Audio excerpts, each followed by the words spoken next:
देश के दो राज्य हिंसा की आग में जल रहे हैं। एक राज्य है मणिपुर और दूसरा है पश्चिम बंगाल। मणिपुर में हुई हिंसा में 100 से ज्यादा मौतें हुई हैं, तो पश्चिम बंगाल हिंसा में भी मौतों का आंकड़ा दहाई को पार कर गया है। लेकिन दोनों राज्यों में चल रही हिंसा में अंतर सिर्फ एक है कि पश्चिम बंगाल में गैर बीजेपी सरकार है और वहां पर राजनीतिक बयानबाजी से लेकर सुप्रीम कोर्ट तक का हस्तक्षेप हो चुका है, जबकि मणिपुर में सरकार बीजेपी की है और उस राज्य की हिंसा पर हर कोई चुप्पी साधे हुए है। नमस्कार, मैं हूं अविनाश और आप देख रहे हैं अनकट। पश्चिम बंगाल में 8 जुलाई से पंचायत के चुनाव होने हैं।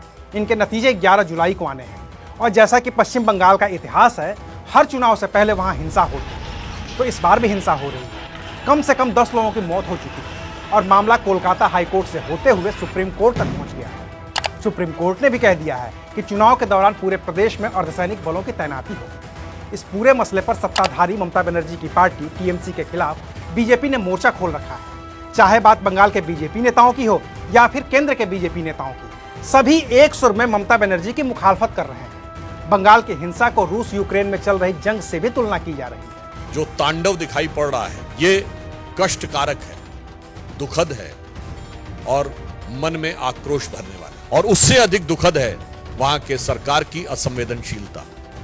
भारतीय जनता पार्टी के कार्यकर्ताओं पर जिस प्रकार के हिंसक और प्राणघातक हमले हो रहे हैं, जिसकी वजह से न्यायालय जाना पड़ा, पश्चिम बंगाल की सरकार, पश्चिम बंगाल की पुलिस जिस प्रकार से बर्ताव कर रही है, यह देश के लोकतांत्रिक और चुनावी इतिहास में एक बहुत काला अध्याय है। बीजेपी के नेता ममता बनर्जी का इस्तीफा भी मांग रहे हैं और पश्चिम बंगाल में राष्ट्रपति शासन लगाने की भी मांग की जा रही है। जिस प्रकार से हिंसा शुरू हुआ है नॉमिनेशन का पहले दिन से, अब आगे चल के क्या होगा? 5-7 लोगों का डेथ हो गया है नॉमिनेशन में ही। अब चुनाव प्रचार अभी क्या है, जिन लोगों ने नॉमिनेशन किया है विपक्ष का, उनको धमकी दे रहे विड्रॉल के लिए। उनके पार्टी में भी हजारों लोग एक्स्ट्रा जो किए हैं नॉमिनेशन, उनको भी धमकी दिया जाए कि तुम विड्रॉ कर लो, तो ज़्यादा हिंसा होगा।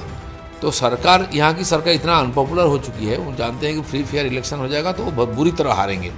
इसलिए किसी भी प्रकार से जीतने के लिए पुलिस बल गुंडों को लगा करके और चुनाव जीतना चाह रहे हैं, इसलिए सेंट्रल फोर्स को यहाँ आने के लिए रोकने की प्रयास कर रहे हैं। और ये बात तब हो रही है जब बंगाल में हुई हिंसा में अब तक कम से कम 10 लोगों की मौत हुई है। वहीं 2018 में पंचायत चुनाव के दौरान हुई हिंसा में भी कम से कम 20 लोगों की मौत हुई थी। तो स्वाभाविक है कि बीजेपी को ममता बनर्जी का इस्तीफा मांगना ही चाहिए और राष्ट्रपति शासन की भी बात करनी चाहिए। लेकिन 3 मई से ही मणिपुर में हो रही हिंसा पर बीजेपी के उन तमाम नेताओं ने चुप्पी साध रखी है जो ममता बनर्जी के खिलाफ मुखर है। 10 मौतों के बाद राष्ट्रपति शासन की मांग और इस्तीफे का दबाव ममता पर बन रहा है, लेकिन मणिपुर में पिछले 50 दिनों में कम से कम 100 लोगों की मौत हुई है। 500 से ज्यादा लोग गंभीर रूप से घायल हैं। कम से कम 10,000 घरों को आग के हवाले किया गया है और कम से कम 50,000 लोगों को अपना घर बार छोड़कर विस्थापित होना पड़ा है। लेकिन बीजेपी चुप है और सिर्फ इसलिए चुप है क्योंकि मणिपुर के मुख्यमंत्री बीजेपी नेता एन बीरेन सिंह हैं। गृह मंत्री अमित शाह भी मणिपुर का दौरा कर चुके हैं, शांति की अपील कर चुके हैं, लेकिन हिंसा रुकी नहीं है। और प्रधानमंत्री नरेंद्र मोदी ने मणिपुर पर एक भी शब्द नहीं बोला है, जिसको लेकर विपक्ष और खास तौर पर कांग्रेस प्रधानमंत्री मोदी पर हमलावर है। आप 10 उंगलियां दिखाइए वेस्ट बंगाल के ऊपर, लेकिन एक उंगली तो आप मणिपुर पर भी उठाइएगा। 40 दिन से ऊपर हो गए, 103 लोगों की मौत हो गई, 60,000 से ज्यादा विस्थापित हैं। अमित शाह वहां जाते हैं, धू धू करके जल रहा है मणिपुर। अमित शाह वहां जाते हैं जैसे पर्यटन करने गए, वापस आ गए, अभी भी हिंसा भड़की हुई है और उग्र हो गई है हिंसा। प्रधानमंत्री एक शब्द नहीं बोलते। कुछ महीनों पहले प्रधानमंत्री कहते थे लोगों ने मणिपुर को भुला दिया था, आपने मणिपुर को उसके हाल पर छोड़ दिया। और हम तो यहाँ से अपेक्षा करते हैं, आशा करते हैं, हाथ जोड़ के प्रार्थना करते हैं कि मणिपुर को जलने से बचाइए। वो देश का हिस्सा, इस देश का राज्य है। हालांकि अब आवाज उठी है मणिपुर से ही, और आवाज भी बीजेपी के ही नेताओं ने उठाई है। मणिपुर में बीजेपी के 9 विधायकों ने प्रधानमंत्री मोदी को पत्र लिखकर कह दिया है कि उनका मुख्यमंत्री एन बीरेन सिंह पर भरोसा ही नहीं है। हालांकि जब लगा कि बात बिगड़ जाएगी तो 9 में से 8 विधायक मुख्यमंत्री के साथ खड़े नजर आ गए, तो ये मामला भी दब गया।